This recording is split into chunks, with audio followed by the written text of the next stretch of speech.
40-এর পরেই দুনিয়া গুটায় ফেলো, আখিরাতের দিকে পুরা মনোযোগী হও। এবার বলো আল্লাহকে, 40-এর পরে বান্দার ফিকির কি হবে?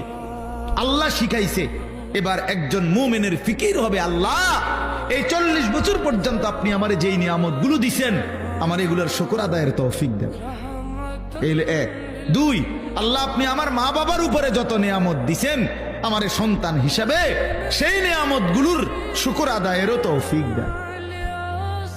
3 নাম্বার, আল্লাহ ওয়া আন আ'মালা সালিহান তারদাহু, এখন থেকে নিয়ে বাকিটা হায়াত আপনার পছন্দ মতো নেক আমলের তৌফিক আমারে দান করেন। 4 নাম্বার, ওয়া আসলিহ লি ফি যুররিয়াতি, আল্লাহ এই পর্যন্ত আপনি আমারে যে কয়জন সন্তান দিবেন, আমার সন্তানগুলোকে সুন্দর, চরিত্রবান, উত্তম আখলাকওয়ালা বানিয়ে দাও। ইন্নী তুবতু ইলাইকা। 5 নম্বরে, আল্লাহ এই পর্যন্ত যে কিছু পরিমাণ গুনাহ ভুল ভ্রান্তি হয়েছে, তওবা করতেছি, সেগুলো মাফ করে দেন।